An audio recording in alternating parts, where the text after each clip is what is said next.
Yeah, hi everybody. Hello. Sorry for that little kerfuffle at the beginning. Hopefully, some sort of you'll see some slides appear from May as I go along.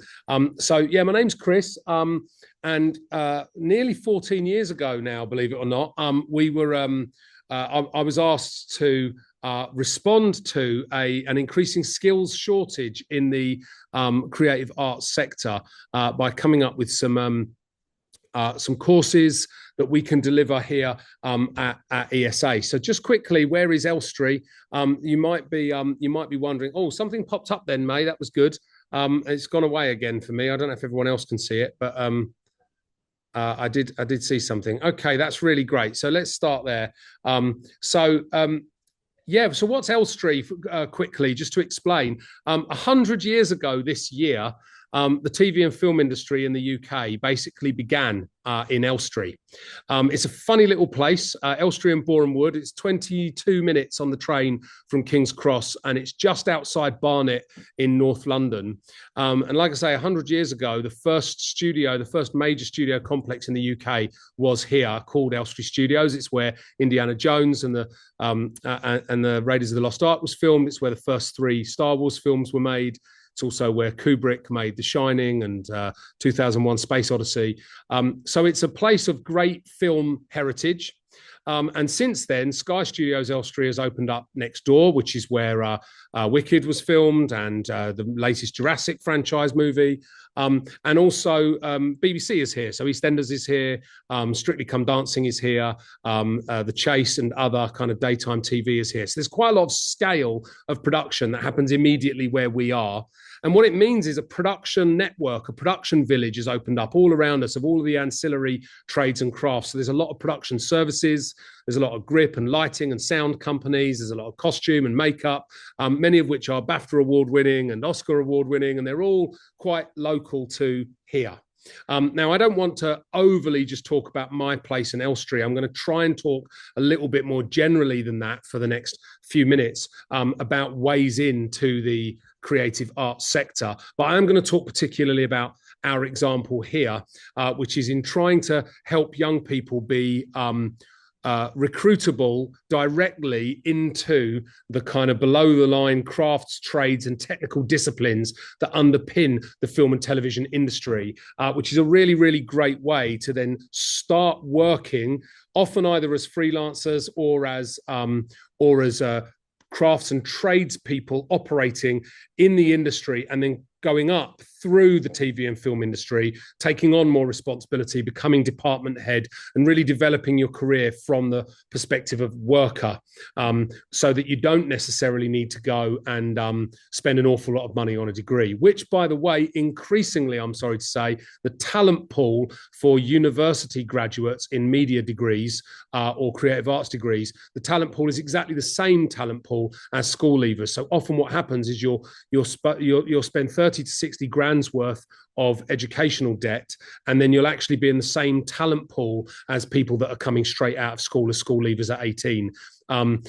There are some universities that wouldn't be completely true of, but certainly we have found that university is not necessarily the best way into the industry, and certainly it is not the most economic in terms of being affordable. So that's who we are. So if I can ask May to whip us on to the next slide, I'll try and say a little bit about what we've done here. And I'm particularly excited to tell you about the Screencraft and ESA Productions. But what we basically did was we've opened up an academy, and I know there are a lot of these academies, and you'll see some branding coming along later. I know there's a BFI Academy. I know there's a Future Talent Program at Sky. I know there's Crew HQ at Warner. So there are lots and lots and lots now of branded kind of content academies or media academies that are all over the place. We are one of those, based in that kind of southeast region. So if you are in kind of Hertfordshire, Essex, Buckinghamshire, Greater London region, then we might be of interest to you geographically. If you're outside of our immediate geography, then there will be equivalent types of screen organisations to us elsewhere that I'll mention in the latter slides. So we run a bunch of free courses at FE level, that's further education, 16 to 18. But the pretty cool thing that we've developed in the last 4 years is a post-18 qualification that we do with Screen Skills UK, which are the kind of training body of the industry. And we opened a UK Centre of Screen Excellence with them 5 years ago now, which is for post-18 school leavers. So if you are aged 18 to 19, you've left school, either maybe you're on a gap year or you are looking for an alternative to a university pathway into the creative industries, Screencraft is a post-18 dedicated set of qualifications that are placement-based so that you get opportunities to work directly in the industry for, in total, 8 weeks over the course of a year. That's the traineeship. Feeds very well further apprenticeship study as well in the industry. And ESA Productions is our own production company that we've launched that gives our trainees an opportunity to develop credits, which are one of the most valuable things to you in moving into the industry. So let's quickly jump on to the next screen and I'll show you hopefully how this model works. Just jump to three, just go through the next three, because they're just going to pop up more bits, and one more. Okay, so the quotes that in color there are supposed to represent who you may be, certainly who I was as an 18-year-old leaving school. Knew that I wanted to work in creative arts, knew that I was passionate about making media content, and knew that I loved film and television and that I saw myself as being artistic and creative. What I didn't know then that I've since learned is that while those things are incredibly important in being true about how you see yourself, they're not particularly useful as a way of getting into the industry, partly because there are thousands and thousands of other people that are saying the same thing, but also because the industry itself doesn't know what to do with you. So the rest of this little presentation that I've arranged is attempting to look at those three problems on the right. Number one, it's not specific, and we need to help each other be more specific about what it is we're looking to do. And there are lots of tools out there that can help us do that. Some by Screen Skills, indeed from Eric. And I should have started at the very beginning by thanking Eric for having me. Eric are one of the ways you can get more specific by looking at what are the different types of creative industries, and even within those industries, what are some of the different skills that you need to at least get insightful about, if not expert at. We'll talk about how you get expert in a moment. We also want to, the second one now, as well as getting specific, we want to then show that we have got experience. I was at a presentation at Warner Brothers, this will be a couple of years ago now, and Dan Dark, who was the managing director there, was talking about the fact that what they need, what the industry is looking for, is experienced trainees. He then went on to say the problem the industry has got is they haven't always got the time, once they're in production, certainly not, to give that experience. So educators like us and the other ones like us around the UK, we've got to find ways of giving you the experience, getting you the credits, getting you the access to department heads and department leaders so that you are hoovering up information and experience and knowledge and skill so that you have got some use. And then it's over to you, and it's your job and our job to help you show how you know that and show what experience you've got. And then lastly, I want to end by saying, what action can you take? Because the industry wants to help. The industry has got skills shortages. The industry wants to diversify. It wants to get underrepresented and disadvantaged young people increased access and inclusive opportunities within the industry. But if you just say, I want to work in film and TV, they don't necessarily know where to put you. Is that scripted or unscripted? Is that into crafts and trades, or is that into creative technicals, or is that digital and virtual? They need some more information so that they know how to support you into certain department areas within the industry. So if we jump onto the next screen, you'll see hopefully one way we've tried to help with this that I hope will be useful. So at the top there, all I've done is I've grabbed a little screen grab of some credits.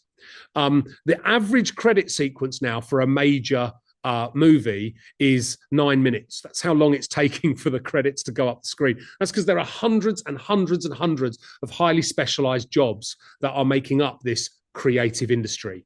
And that's just in movies. If you're also interested in other aspects of the creative industries, we also specialize in theatre. In theatre, they say that generally one person on the stage represents 50 people that you don't see, that might be front of house, backstage, might be working in marketing and communications, tickets, might be working in the technologies that support the show. So whether it's theatre, whether it's TV, the credits are far, far, far more dense than we might realize they are. What we've tried to do is try and split those credits into what we call pipelines. And we've kind of generalized those at around 5. And you can see them there, the blue one starting on the left, creative production, then crafts and trades, then creative technical, then digital arts and virtual, and then performing arts. And you can see what we've done underneath is we've dropped in the kinds of roles, the kinds of jobs that sit within those pathways. And the first thing I would really recommend that everyone that's interested in what training can I get and what experience can I gather to help me get into the creative sector is, I would say, start becoming more passionate about one or two, but certainly one or two of these pipelines more than the others, and get really knowledgeable. So for example, if you're a creative technical, which was what my background was, and then I was a little bit crafts and trades as well. So I was kind of across pink and orange, but whichever one you're really into, know what that is. What are grip technologies? What does it mean to rig? What is rigging technologies? What do you know about wires or dollies or tracks? What do you know about cranes or jibs? There's a lot of technical information that sits within that third pipeline. And similarly, if you're digital and virtual, what do you know about the ingester role? What do we know about DIT? What do we know about imaging? So again, there's a lot of specialist information. And the more you can show that you have started to really invest in an area of skill and knowledge, the industry immediately then knows what to do with you better. And it opens up opportunities more than if you're staying too general. May, can you skip me on to the next one? Excuse me. What we've tried to do here is show you the types of training that feed those pipelines. And if you look at the kind of third row, you've got pipeline, and then as you come down, you'll see you've got, so if we work in the blue column for a moment, you'll see you've got the pipeline, then you've got the first row, which is 16 to 18 training. The next row is that post 18 that I was telling you about, Screencraft, which are the technical production practice diplomas or the traineeships that we run with Screen Skills. And you can see how you can work backwards once you've decided on that kind of destination you would like, the kind of job or role you're interested in the pipeline. Working up from the bottom row, you can start looking at what the kinds of courses are that you might want to take that are going to give you those specialist technological skills. Please note, none of these say generic media production. And a little word of warning, and this is my opinion, and you may hear other opinions, so I'm not wanting to try and claim this is the only truth on this point, but there are an awful lot of generic media qualifications out there across the further education sector and across the higher education sector. Creative media production, terms like that get used a lot.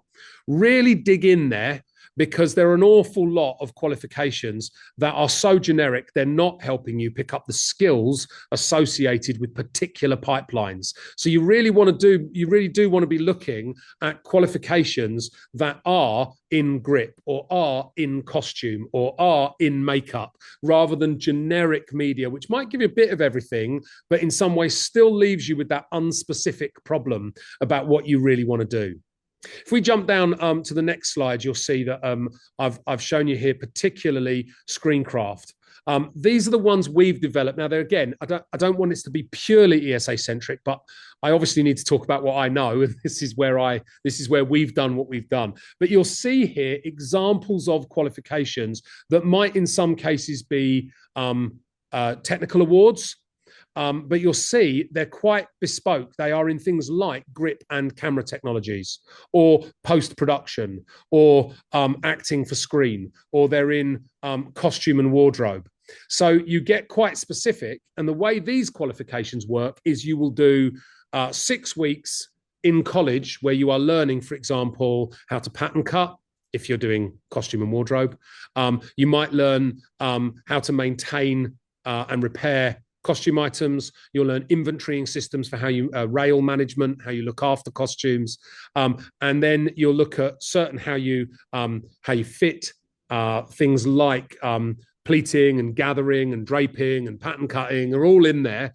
And they're quite technical and they're quite specific, and they'll support you to then be going to the industry to say, I'd like to be a junior costume maker, for example.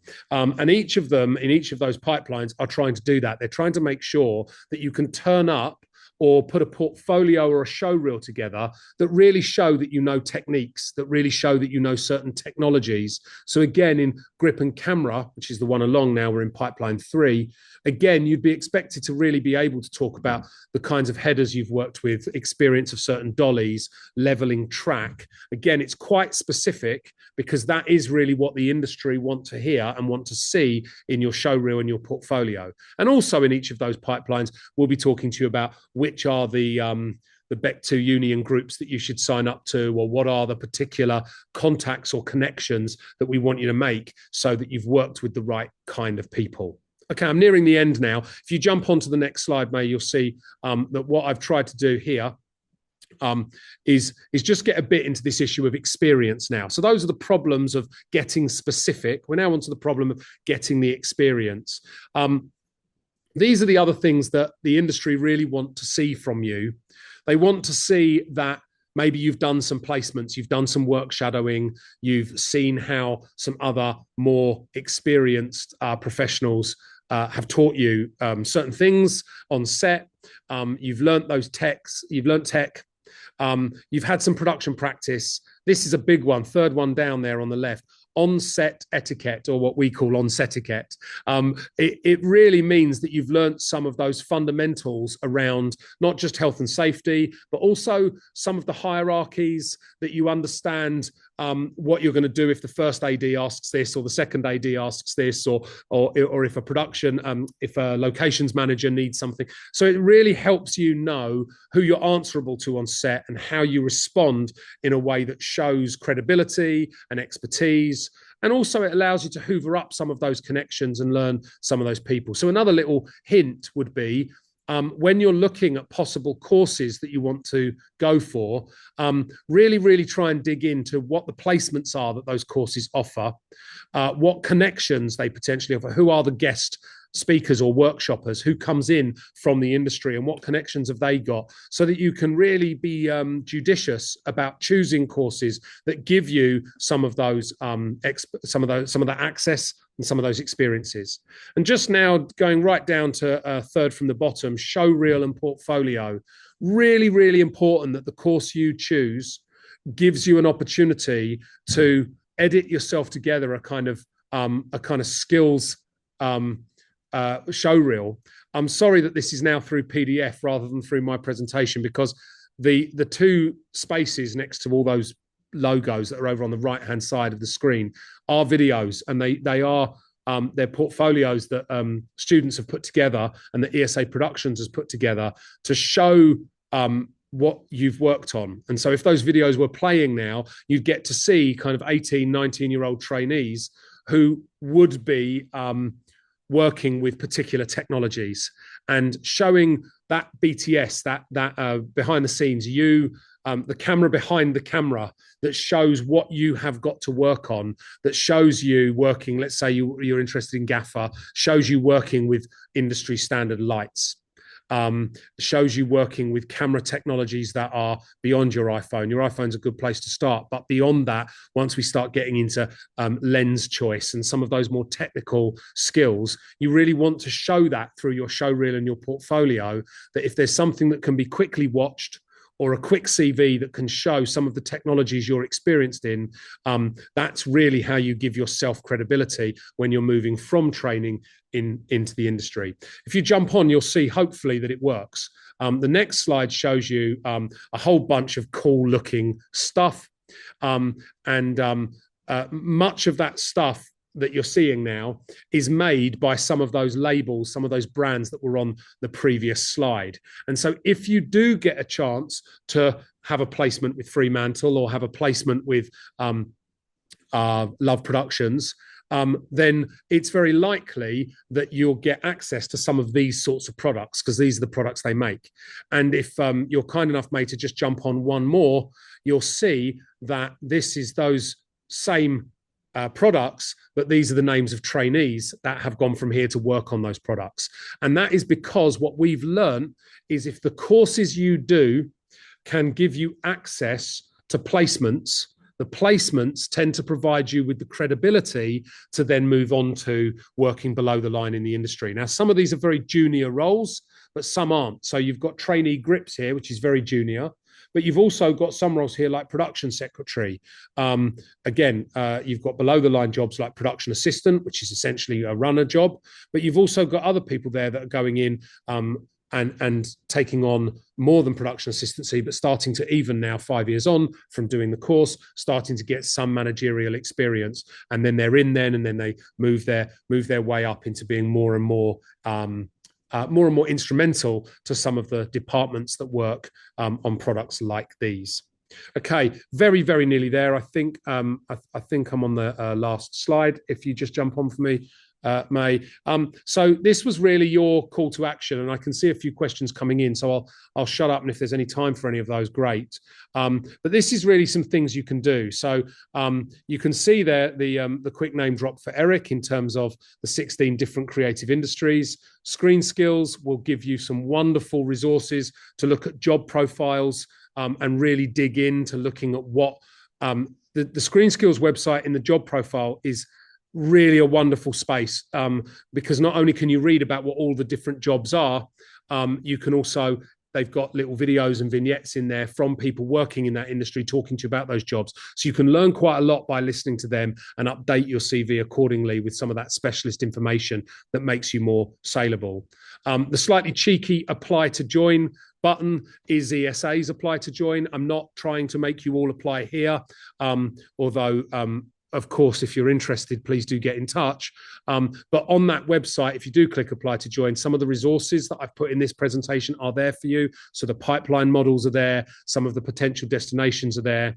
And then the brands that you're seeing across the middle stripe of this, where you can see Eric, but you can also see the Film Hub, the BFI Academy, different screen academies like Global Academy, like LSA, like up north LIPA, BOA. Some of these different specialist screen academies that exist around the UK are worth looking at. So just because May set me up to say it's free and it's a way of avoiding copious amounts of student debt. It's not only about the debt, it's also about the specificity of the qualification. Quite a lot of generic degrees are not necessarily, you're still going to be a noob at the end of that degree, just as you would if you get on with it at 18, 19. So level 4 qualifications if in FE institutions are often funded. Work experience-based traineeships can be funded. So look at FE colleges and ask what courses are and aren't funded, and then look for the specificity alongside that. So for us, we've got those 6 pathways at post-18 that are all fully funded, so they're free. The only cost you will ever incur is your transportation to and from college, but the course itself is free. And they're also quite highly specified to industry. So definitely look at us, but then look at some of our comparator colleges around the screen academies around the UK. And remember to ask those 2 questions. How much does it cost? And how specific is it to those pipelines within skill sectors in the industry? Okay, that's me done. May, thank you so much.